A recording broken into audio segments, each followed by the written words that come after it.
إلى آخر السورة.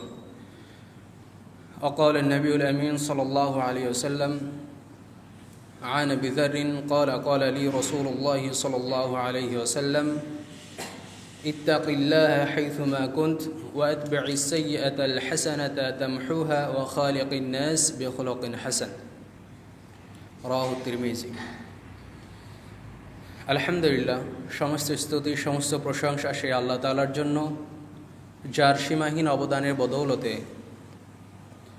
আজকের এই পবিত্র জুমার দিনে তার পবিত্র গৃহে মেহমান হিসেবে আমাদেরকে আসার সুযোগ দান করেছেন এবং পবিত্র কোরআন এবং সহিহ হাদিস থেকে কিছু বলার এবং কিছু শোনার তৌফিক যে আল্লাহ তাআলা আমাদেরকে দিয়েছেন, সে আল্লাহর প্রতি অন্তরের অন্তঃস্থল থেকে কৃতজ্ঞতা জ্ঞাপন করে আলহামদুলিল্লাহ।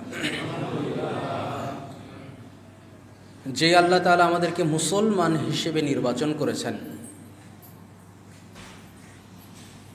850 বা 850 কোটি মানুষ, 140 কোটি মুসলমানদের মধ্যে অসংখ্য দল, তার মধ্যে একটা নাজাতপ্রাপ্ত দল, সেই দলের অন্তর্ভুক্ত আল্লাহ তাআলা আমাদেরকে করেছেন। অসংখ্য মানুষের মধ্য থেকে ছেঁকে নিয়ে আমাদেরকে সেই তার শেষ নবী এবং শ্রেষ্ঠ নবী মুহাম্মদ সাল্লাল্লাহু আলাইহি ওয়াসাল্লামের উম্মত হিসেবে যে আল্লাহ তাআলা কবুল করেছেন, এর চেয়ে বড় অবদান এবং এই অবদানের শুকরিয়া বান্দা কখনোই ভুলতে পারবে না, শেষ করতে পারবে না আদায় করে।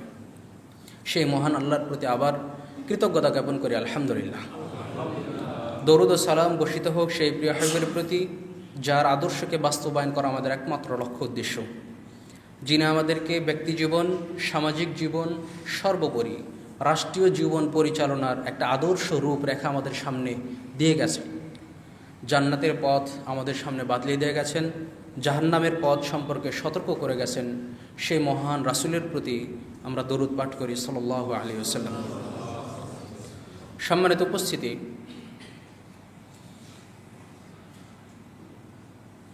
আমরা যার সম্পর্কে না জানি তার মূল্যায়ন আমরা সেভাবে করি না। যারা আল্লাহকে সবচেয়ে বেশি চেনেন তারা আল্লাহর মূল্যায়নটা সবচেয়ে বেশি করতে পারেন। এই জন্য আল্লাহ তাআলা বলেছেন, ইন্নামা ইয়াখশাল্লাহা মিন ইবাদিহিল উলামা, একমাত্র যারা আল্লাহকে বেশি চেনে তারাই আল্লাহকে সবচেয়ে বেশি ভয় করতে পারে। এই আলেম দ্বারা উদ্দেশ্য এটা নয় যারা মুফতি, মুফাসসির, যারা মুহাদ্দিস, যারা শুধুমাত্র কোরআন হাদিস পড়ে আলেম হয়েছেন, বড় বড় আলেম, তারাই একমাত্র আল্লাহকে ভয় করে, ব্যাপারটা এমন নয়। বরং যারা আল্লাহকে সবচেয়ে বেশি চেনে তারাই আল্লাহকে সবচেয়ে বেশি ভয় করতে পারে। তেমনইভাবে আমরা নিজের মূল্য বুঝি না। আমরা নিজের মূল্য যদি বুঝতাম, আল্লাহ আমাদেরকে কতটুকু মূল্য দিয়েছেন এটা যদি বুঝতাম, তাহলে হয়তোবা আমরা নিজের জন্য কিছু আমল করতাম। হাতির কানকে আল্লাহ তাআলা বড় করে দিয়েছেন, সে নিজেকে চেনে না। যদি হাতি তার শরীরকে দেখতে পেত, নিজেকে যদি সে চিনতে পারত, তাহলে পৃথিবীর সবচেয়ে হিংস্র প্রাণী এই হাতি হতো। তার চক্ষু ছোট থাকার কারণে, কানটা বড় থাকার কারণে সে নিজের দেহ দেখতে পারে না, সে মনেই করে না সে কত বড়, সে নিজেকে চেনে না। তেমনিভাবে আমরা দুনিয়াবী জীবনে, দুনিয়ার স্রোতে, বাহ্যিক মোহে পড়ে আমরা দুনিয়াবী জীবন অতিবাহিত করছি। আমরা নিজেকে চিনতে পারছি না, আসলে আমি কে, আমাকে আল্লাহ তাআলা কেন সৃষ্টি করলেন, আমাকে আল্লাহ তাআলা কতটুকু মর্যাদা দিয়েছেন, এই লক্ষ কোটি মাখলুকাত, তার মধ্যে আমার মর্যাদা কতটুকু, তিনি জান্নাতটা কার জন্য সৃষ্টি করেছেন, আমার আদিনিবাসটা কোথায় ছিল, আমাকে কেন দুনিয়াতে পাঠানো হলো, আমাকে আবার কোথায় ফিরে যেতে হবে। এই জিনিসটা যদি আমরা অন্তর দিয়ে উপলব্ধি করতাম, তাহলে আমাদের আমলের অবস্থা, দুনিয়াবী জীবনে, যাপিত জীবনে আমাদের যে বর্তমান অবস্থা, এর চেয়ে একটু উন্নতি সাধন হতো। আল্লাহ তাআলা দুনিয়াবী জীবনে আদম আলাইহিস সালাতু ওয়াস সালামকে সৃষ্টি করেছেন। আজকের সংক্ষিপ্ত আলোচনা এই বিষয়ে হবে, আদম আলাইহিস সালাতু ওয়াস সালাম এবং মানব সৃষ্টির প্রক্রিয়া এবং রহস্য কী। আল্লাহ তাআলা যখন আদম আলাইহিস সালাতু ওয়াস সালামকে সৃষ্টি করবেন, দুনিয়াতে মানুষকে সৃষ্টি করবেন, প্রতিনিধিত্ব হিসেবে এই দুনিয়াতে মানুষকে পাঠাবেন, তার আগে আল্লাহ তাআলা ফেরেশতাদেরকে আল্লাহ তাআলা বলছেন সূরা বাকারার 4 নম্বর পৃষ্ঠাতে আপনারা পড়লে এটা পাবেন। ওয়াইদ ক্বালা রাব্বুকা লিল মালাইকাতি ইন্নী জাইলুন ফিল আরদি খলিফা। যখন তোমার প্রতিপালক, হে মুহাম্মদ তুমি স্মরণ করো, যখন তোমার প্রতিপালক ফেরেশতাদেরকে বলল ইন্নী জাইলুন ফিল আরদি খলিফা, আমি পৃথিবীতে কিছু প্রতিনিধি পাঠাতে চাচ্ছি। ফেরেশতারা তখন বললেন, হে আল্লাহ, আপনি এমন এক জাতিকে পাঠাতে চাচ্ছেন যারা পৃথিবীতে গিয়ে তাদের নিজেদের মধ্যে রক্ত ঝরাবে। ওয়াসফিকুদ দিমা ওয়া নাহনু নুসাব্বিহু বিহামদিকা ওয়া নুকদ্দিসু লাক। অথচ আমরাই আপনার সর্বদাই তাসবিহ পাঠ করছি, আপনি যা বলছেন তাই শুনছি। ফেরেশতাদের সম্পর্কে আল্লাহ তাআলা বলেন, লা ইয়াসুন আল্লাহ মা আমারহুম ওয়া ইয়াফআলুনা মা ইউমারুন। তাদেরকে যে নির্দেশ দেওয়া হয় তারা সাথে সাথে ওই নির্দেশই পালন করে এবং আল্লাহর কোনো নির্দেশের তারা কোনো অমান্য করে না।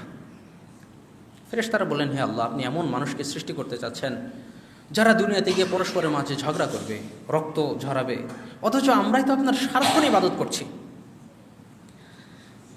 তখন আল্লাহ তাআলা ছোট্ট একটা বাক্য বলেছিলেন, ইন্নী আ'লামু মা লা তা'লামুন, আমি যা জানি তোমরা তা জানো না। এখানে একটা বিষয় মুফাসসিরে কেরাম উল্লেখ করেছেন, ফেরেশতাগণ আগে থেকেই জানতেন আমাদের পূর্বে পৃথিবীতে প্রতিনিধিত্ব করেছে জিনেরা। তারা ঝগড়া ফাসাদ করেছে, নিজেদের মধ্যে রক্ত ঝরিয়েছে, আল্লাহর অবাধ্যতায় লিপ্ত ছিল, যার কারণে এই পূর্ব অভিজ্ঞতাটা ফেরেশতাদের মাথায় ছিল। তখন তারা আল্লাহর সামনে এটা জানার জন্য প্রশ্ন করলেন, হে আল্লাহ, আপনি কি আবার ওই রকম জাতি পাঠাতে চাচ্ছেন? এটা কিন্তু ফেরেশতারা আল্লাহ তাআলার মতের সাথে দ্বিমত পোষণ করেননি, এই ভুল বোঝা যাবে না। তারা কখনোই আল্লাহর মতের সাথে দ্বিমত পোষণ করতে পারেন না, আল্লাহর সিদ্ধান্তের উপরে কখনোই তারা প্রশ্ন তুলতে পারেন না, বরং এই প্রশ্নটা ছিল তাদের আল্লাহর কাছে জানার জন্য, আল্লাহর মতের সাথে তাদের মতের অমিল থাকার জন্য নয়। তারা মনে করতেন যে ইতিপূর্বে জিনরা যে অবস্থা করেছে, এমন জাতিকে আপনি পাঠাতে চাচ্ছেন আল্লাহ, নাকি এটার মধ্যে রহস্য কি? তখন আল্লাহ তাআলা বললেন, ইন্নী আ'লামু মা লা তা'লামুন। এই আয়াতের অর্থটা একটু ভালোভাবে স্মরণ রাখবেন, এটা পরে এসে কাজে লাগবে। আল্লাহ তাআলা কি বলছেন? দুনিয়াতে আমি মানুষ পাঠাতে চাচ্ছি, প্রতিনিধি সৃষ্টি করতে চাচ্ছি। এরপরে আল্লাহ তাআলা আদম আলাইহিস সালাতু ওয়াস সালামকে সৃষ্টি করলেন। আদম আলাইহিস সালাতু ওয়াস সালামকে কি দিয়ে সৃষ্টি করেছেন? মাটি দিয়ে, তাই না? মাটি দিয়ে সৃষ্টি করেছেন।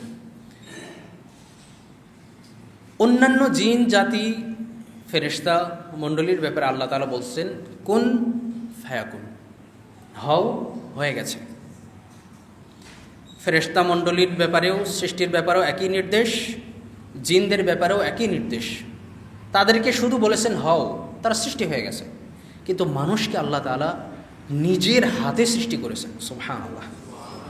আল্লাহ তাআলা শয়তানকে বলছেন, ইয়া ইবলিস মা মানাআকা আন ইয়াসজুদা লিমা খালাকতু বিয়াদাই। হে ইবলিস, আমি যাকে নিজের হাতে সৃষ্টি করলাম তাকে সিজদা করতে তোমাকে কোন জিনিসে বাধা দিল? অর্থাৎ আল্লাহ তাআলা মানুষকে, আদম আলাইহিস সালামকে নিজ হাতে সৃষ্টি করেছেন।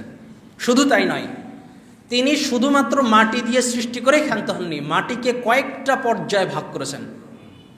কোরআনে আল্লাহ তাআলা বিভিন্ন জায়গাতে এর বর্ণনা দিয়েছেন, আলেমগণ সেখান থেকে বের করেছেন। প্রথমত, তিনি সাধারণ মাটি নিয়েছেন।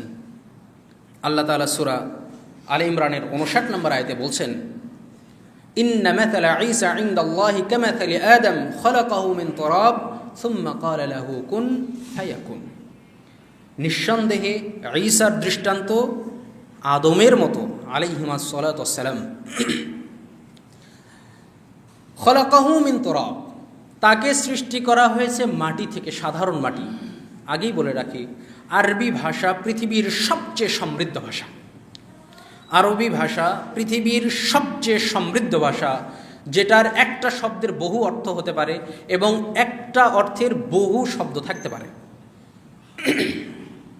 যেমন মাটি, মাটির আরবিতে একাধিক অর্থ আছে। ঘোড়ার চুল, মাথার চুলের আরবি আলাদা, গলার চুলের আরবি আলাদা, ঘাড়ের চুলের আরবি আলাদা, তার টাকনুর নিচের হাঁটুর চুলের আরবি আলাদা, প্রত্যেকটা চুলের আরবি আলাদা। এটা হচ্ছে আরবি ভাষার অলংকার। এখানে মাটিকে আল্লাহ তাআলা কয়েকভাবে বর্ণনা করছেন। তুরাব, তুরাব মানে হচ্ছে সাধারণ মাটি।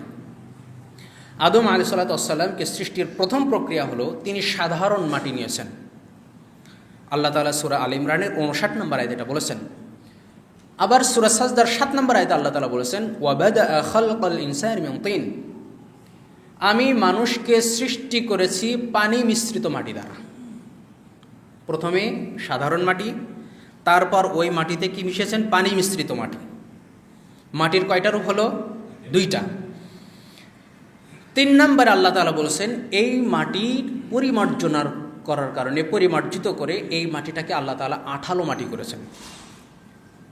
আল্লাহ তাআলা সূরা সাফফাতের 11 নম্বর আয়াতে বলছেন, ইন্না খলাকনাল ইনসানা মিন সালসালিম মিন হামাইম মাসনুন ইন্না খলাকনাহুম মিন তিনিল লাযিব, আমি মানুষকে সৃষ্টি করেছি আঠালো মাটি দিয়ে।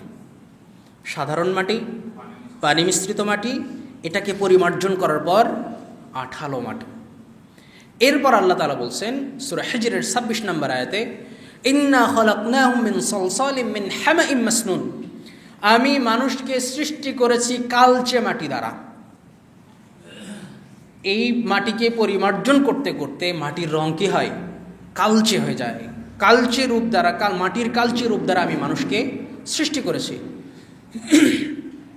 এবং সর্বশেষ 5 নম্বর প্রক্রিয়া হচ্ছে আল্লাহ তাআলা সূরা রহমানের 14 নম্বর আয়াতে বলছেন, খলাকাল ইনসানা মিন সালসালিন কাল ফাখার, আমি মানুষকে সৃষ্টি করেছি শক্ত পোড়া মাটির মতো শক্ত, কিন্তু মাটি পোড়া নয়।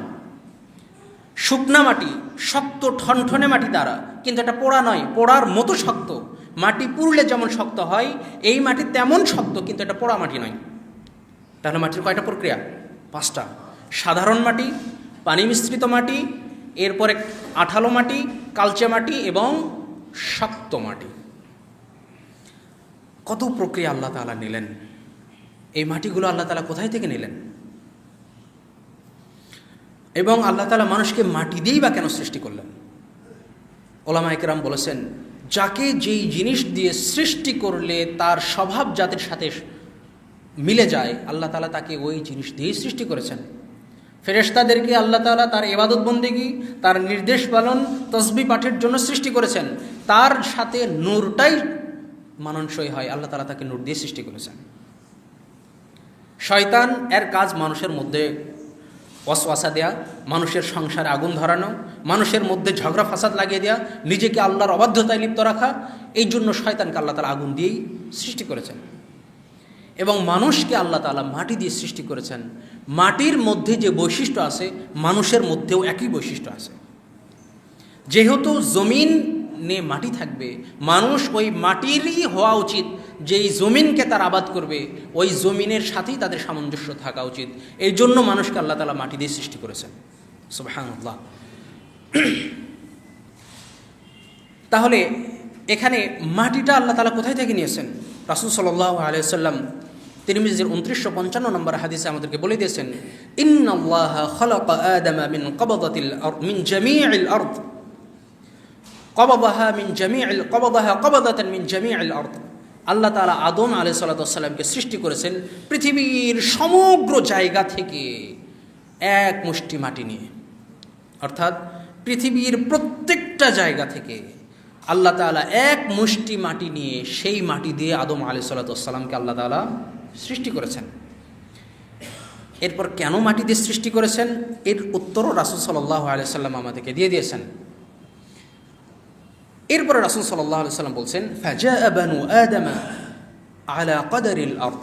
এই জন্য মানব জাতি, আদম সন্তান মাটির সাথে সামঞ্জস্য রেখেই তারা বড় হয়। তাদের চরিত্রে, শারীরিক গঠনে মাটির মধ্যে যেই গুণ বৈশিষ্ট্য আছে, এটাও তাদের মধ্যে পরিলক্ষিত হয়। ফাজাআ মিনহুমুল আহমার ওয়াল আসওয়াদ ওয়াল আবিয়াদ ওয়া বাইনা যালিক। এই জন্য কখনো কখনো কোনো মানুষ, কোনো বনি আদম সন্তান কখনো কখনো হয় সে সাদা বর্ণের, সে কালো বর্ণের, সে লাল বর্ণের, আবার সাদা কালোর মাঝামাঝি বর্ণের, শ্যাম বর্ণের শারীরিক গঠনে তারা হয়। এবং আস-সাহল ওয়াল হাজন ওয়াল খাবিথ ওয়াত তাইয়্যিব। এবং কখনো কখনো কোনো বনি আদম সন্তানের মেজাজ রুক্ষ হয়, কঠোর স্বভাবের হয়। আবার কখনো কখনো সে বিনয় হয়, নম্র হয়, আবার কখনো কখনো কারো হৃদয় হয় অনুর্বর মাটির মতো কাফের মুশরিক, আবার কখনো কখনো কোনো মানুষ হয় মুমিন বান্দা, পরহেজগার বান্দা। এখানে রাসূল সাল্লাল্লাহু আলাইহি সাল্লাম মাটির দুই ধরনের বৈশিষ্ট্য উল্লেখ করেছেন, যেটা মানুষের মধ্যেও বিদ্যমান। এক, মাটির অবকাঠামোগত বৈশিষ্ট্য। মাটি লাল বর্ণের হয়। চারটা বৈশিষ্ট্য রাসূল সাল্লাল্লাহু আলাইহি সাল্লাম বলেছেন। মাটি লাল বর্ণের হয়, মাটি সাদা বর্ণের হয়, মাটি কালো বর্ণের হয়, মাটি সাদা কালোর মাঝামাঝি বর্ণের হয়। মাটির চারটা ধরন অবকাঠামোগত বৈশিষ্ট্য রাসূল সাল্লাল্লাহু আলাইহি সাল্লাম বলেছেন। এরপরে এটার সাথে মানুষের শারীরিক অবকাঠামো মিল আছে এ মর্মেও রাসূল বলেছেন। এই জন্য কোনো মানুষ ফর্সা হয়, কোনো মানুষ লাল বর্ণের হয়, কোনো মানুষ কালো হয়, আবার কোনো মানুষ সাদা কালোর মাঝামাঝি শ্যাম বর্ণের হয়। এটা গেল আমাদের মাটির বাহ্যিক বা অবকাঠামোগত বৈশিষ্ট্যের সাথে মানুষের শারীরিক বা অবকাঠামোগত বৈশিষ্ট্যের সামঞ্জস্যতা, মিল। এরপর মাটির গুণগত বৈশিষ্ট্য রাসূল সাল্লাল্লাহু আলাইহি সাল্লাম বলে দিয়েছেন। রাসূল বলছেন আস-সাহলু ওয়াল হাজন। মাটি কখনো কখনো হয় কঠিন শক্ত মাটি, আবার কোনো কোনো মাটি হয় নরম মাটি। এই জন্য বনি আদম সন্তানের মেজাজ কখনো কখনো, কারো মেজাজ হয় রুক্ষ স্বভাবের, কঠোর স্বভাবের, আবার কারো মেজাজ হয় নরম ভদ্র স্বভাবের। ওয়াল খাবিস ওয়াত তাইয়্যিব। মাটি যেমন অনুর্বর হয়, ওই মাটিতে কোনো ফসল ফলে না, তেমনি বনি আদম সন্তানের একদল মানুষ আছে, তাদের হৃদয় হচ্ছে অনুর্বর। এই হৃদয়ে কোরআন হাদিসের কোনো কথা গ্রহণ হয় না, এই হৃদয়ে আল্লাহর কোনো ভয় সঞ্চারিত হয় না, এই হৃদয় দিয়ে সে আখিরাতের কথা চিন্তা করতে পারে না। কোরআন হাদিস তার ওই হৃদয়ের কাছে ফিকে হয়ে যায়। অর্থাৎ অনুর্বর মাটির সাথে কাফের মুশরিক এবং ফাসিক বান্দাদের তুলনা করেছেন রাসূল সাল্লাল্লাহু আলাইহি ওয়াসাল্লাম। এবং 4 নাম্বার আত-তাইয়্যিব, উর্বর মাটি, যেই মাটিতে একটু ফসল ফলালে অধিক ফসল দেয়, যে কোনো ফসল ফলে ওই মাটিতে। এই উর্বর হৃদয় হচ্ছে মুমিন বান্দার হৃদয়, পরহেজগার বান্দার হৃদয়। সে যখনই কোনো ইবাদত করে আল্লাহর তৃপ্তি অনুভব করে, সে স্বল্প ইবাদতের মধ্যে ইখলাসের সাথে ইবাদত করার তৌফিক পায়। সুবহানাল্লাহ। এই জন্য মানুষকে মাটি দিয়ে সৃষ্টি করা হয়েছে। মানুষ সে শরীরটা তৈরি কি দিয়ে? মাটি দিয়ে। তার শারীরিক খাবার অর্জিত হয় মাটি থেকে। মানুষের রূহটা আসমান থেকে। আর মানুষের রূহের খাবার কোথায় থেকে আসে? আসমান থেকে। রূহের খাবার কি? তাসবিহ। রূহের খাবার কি? জিকির। রূহের খাবার কি? ইস্তিগফার। রূহের খাবার কি? সালাত, সিয়াম, ইবাদত বন্দেগী। অর্থাৎ যে ব্যক্তি তার রূহকে জীবিত রাখতে চায়, তাকে অবশ্যই ইস্তিগফার পাঠ করতে হবে, মসজিদে আসতে হবে, সালাত আদায় করতে হবে, আল্লাহর ইবাদতে রূহকে ব্যস্ত রাখতে হবে। এটাই রূহের খাবার।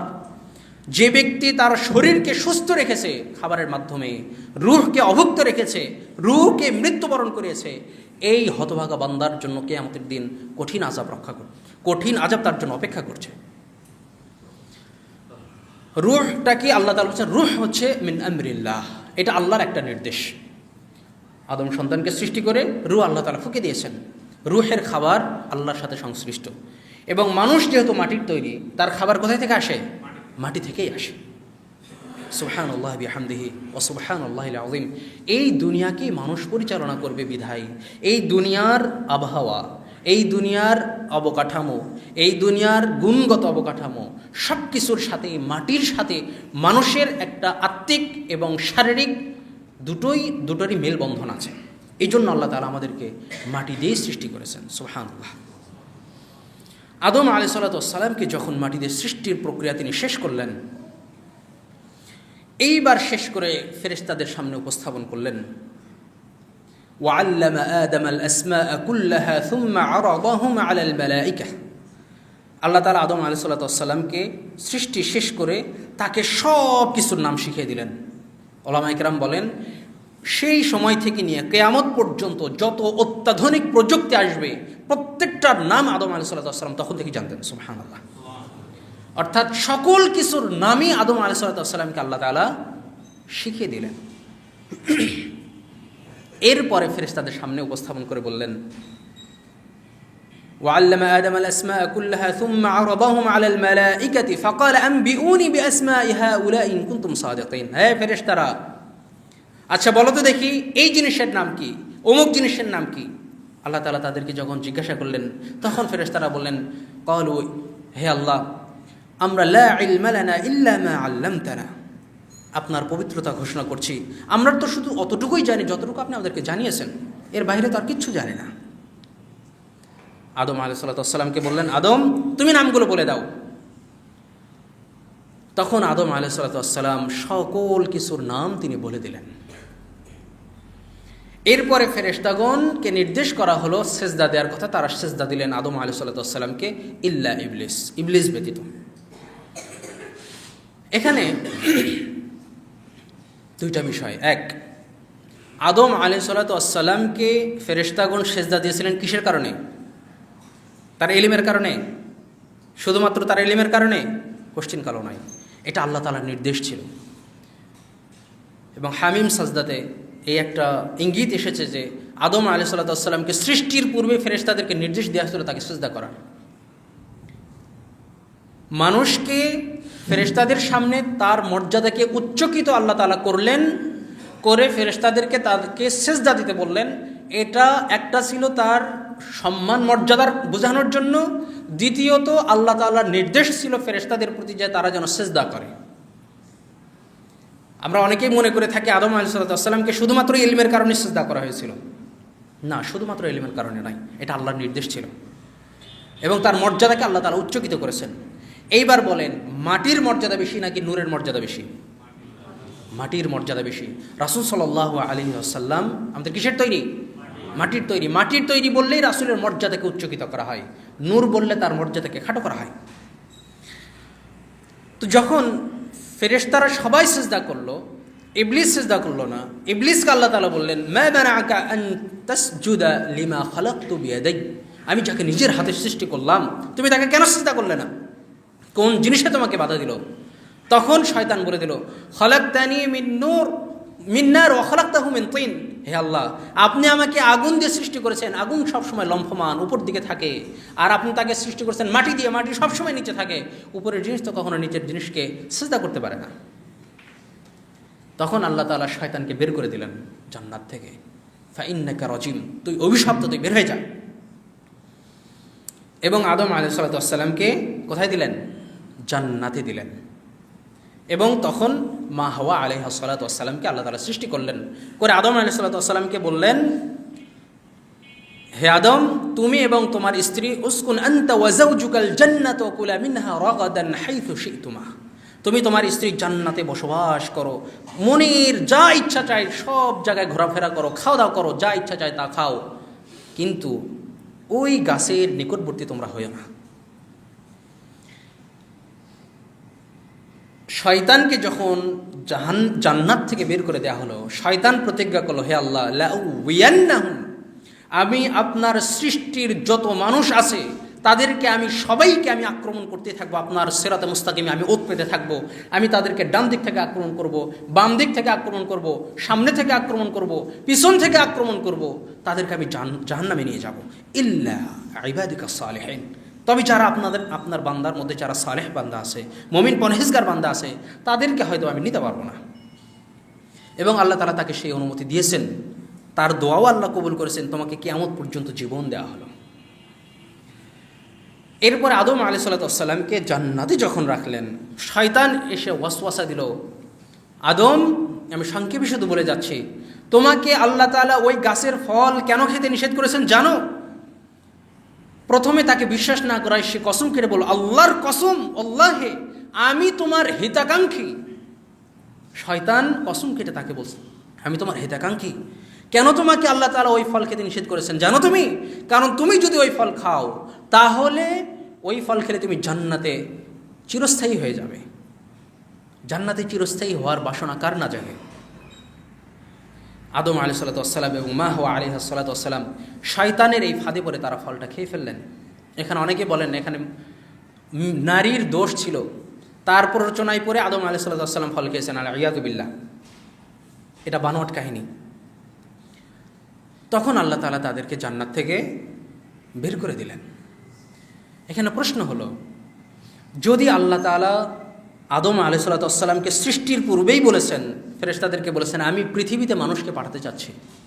আল্লাহ কেন আদম আলাইহিসসালামকে সৃষ্টির পরে, তার শ্রেষ্ঠত্ব প্রমাণের পরে কেন তাকে পৃথিবীতে না দিয়ে জান্নাতে দিলেন? আল্লাহ তাআলার মূল টার্গেট কী ছিল? পৃথিবীতে পাঠানো। কিন্তু পৃথিবীতে না পাঠিয়ে আল্লাহ তাআলা জান্নাতে কেন দিলেন? তিনি তো চাইলে তখনই পৃথিবীতে আদম আলাইহিসসালামকে পাঠাতে পারতেন, তাই না? কিন্তু ফেরেশতাকে জান্নাত থেকে বের করে দিলেন আর আদম আলাইহিসসালামকে জান্নাতে প্রবেশ করালেন, এবং তার কিছুদিন পর আবার জান্নাত থেকে আদম আলাইহিসসালামকেও নামিয়ে দিলেন পৃথিবীতে। এটার কারণ কি? এটার মূল হিকমা আল্লাহ সবচেয়ে ভালো জানেন, তবে ওলামায়ে কেরাম ব্যাখ্যা করে কিছু হিকমা তারা বের করেছেন। প্রথমত, জান্নাত থেকে বের করে দেওয়ার, তাহলে আদম আলাইহিসসালাম যে ভুলটা করলেন এটা কার প্ল্যান ছিল? আল্লাহ তাআলার প্ল্যান ছিল। এই জন্য আদম আলাইহিসসালামকে দোষারোপ করা যাবে? এবং আদম আলাইহিসসালামকে যখন আল্লাহ তাআলা সৃষ্টি করলেন তখন তিনি নবী হিসেবে ছিলেন নাকি মানুষ হিসেবে ছিলেন?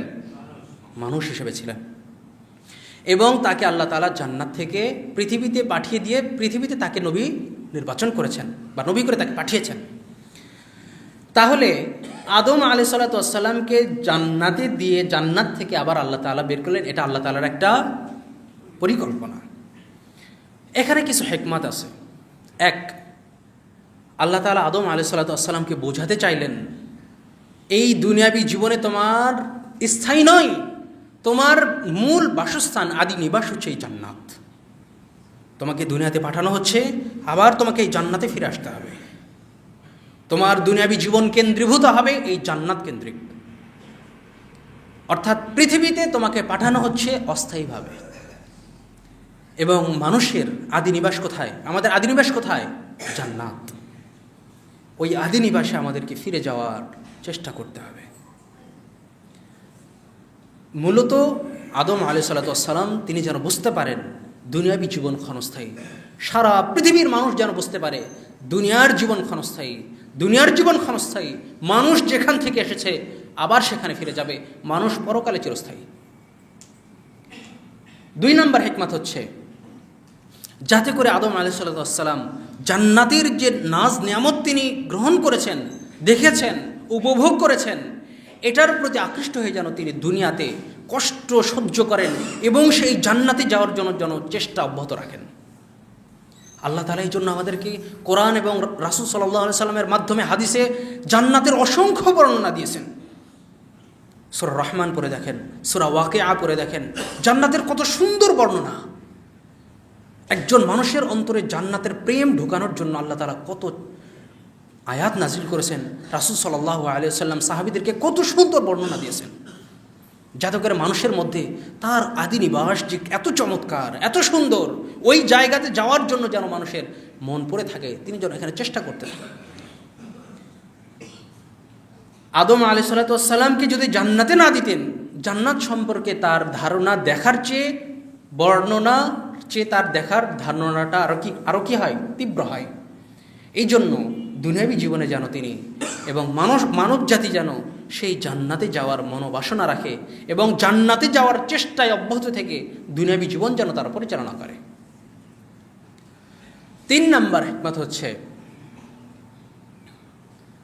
আল্লাহ তাআলা হাতে কলমে শিক্ষা দিয়েছেন, তাকে চিনিয়ে দিয়েছেন আমাদের মূল শত্রু শয়তান। শয়তান যে আমাদের চিরশত্রু, এইটা আদম আলাইহিসসালামকে আল্লাহ তাআলা বোঝানোর জন্য জান্নাতে রেখেছেন। তার ওয়াসওয়াসার মাধ্যমেই আল্লাহ তাআলা তাকে পৃথিবীতে নামিয়ে দিয়েছেন।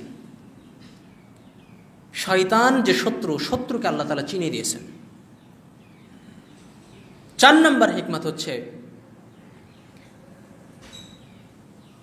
আল্লাহ তাআলা এটা বোঝালেন, যদি আল্লাহর কোনো নির্দেশ কোনো বান্দা অমান্য করে তাহলে তাকে জান্নাত থেকে বের করে জাহান্নামে দেওয়া হবে, তাকে জান্নাত থেকে বের করে দেওয়া হবে। শুধু আদম আলাইহিসসালাম নয়, পৃথিবীর যে কোনো মানুষ যদি আল্লাহর অবাধ্যতায় লিপ্ত হয়, আল্লাহ যেটা নির্দেশ দিয়েছেন সেটা যদি সে পালন না করে, তাহলে তাকে জান্নাত থেকে বের করে দেওয়া হবে। অর্থাৎ শয়তানি ওয়াসওয়াসায় পড়ে কেউ জান্নাত থেকে বের হতে পারে। কেউ যদি শয়তানের ওয়াসওয়াসায় পড়ে, ধোঁকায় পড়ে যদি দুনিয়াবী জীবন পরিচালনা করে, তাহলে তার শেষ ঠিকানা কোথায় হবে? জাহান্নাম। এবং সর্বশেষ 5 নম্বর হিকমত হচ্ছে, যদি মানুষ শয়তানে ওয়াসওয়াসায় পড়ে যদি কোনো কিছু করে ফেলে, তাহলে তাওবার শিক্ষা আল্লাহ তাআলা দিয়েছেন। আদম আলাইহিস সালাম যখন ফল খেয়ে ফেললেন, তার পুরো শরীর যখন বিবস্ত্র হয়ে গেল, তিনি কোন ভাষাতে তওবা করবেন সেই ভাষাও তিনি খুঁজে পাচ্ছেন না। আল্লাহ তাআলা বললেন, ফাতালাক্কা আদামু মির রাব্বিহি কালিমাতিন ফাতাবা আলাইহি ইন্নাহু হুয়াত তাওয়াবুর রাহিম। আল্লাহর পক্ষ থেকে তাকে ভাষা শিখিয়ে দেওয়া হলো, তাকে দোয়া শিক্ষা দেওয়া হলো, কোন ভাষায় সে আল্লাহর কাছে ক্ষমা চাবে সেটাও আল্লাহ তাআলা শিক্ষা দিলেন। ফাতালাক্কা আদামু মির রাব্বিহি কালিমাতিন ফাতাবা আলাইহি। আদম আলাইহিস সালাম ওই বাক্য বললেন, তাকে ক্ষমা করে দেওয়া হলো। সুবহানাল্লাহ। দোয়াটা কি ছিল? রব্বানা যালামনা আনফুসানা ওয়া ইল্লাম তাগফির লানা ওয়া তারহামনা লানাকুনান্না মিনাল খাসিরিন। হে আল্লাহ, আমরা নিজের আত্মার উপরে জুলুম করেছি আল্লাহ, আপনি যদি আমাদেরকে ক্ষমা না করেন তাহলে আমরা ক্ষতিগ্রস্তদের অন্তর্ভুক্ত হয়ে যাব, আমরা ধ্বংস হয়ে যাব। চিন্তা করেন, আল্লাহ তার মাধ্যমে ভুলটা করিয়ে নিলেন, তাকে দোয়া শিক্ষা দিলেন, তার ওই দোয়া আবার কবুল করলেন। সুবহানাল্লাহ বিহামদিহি সুবহানাল্লাহিল আযীম। আল্লাহ এত মহান।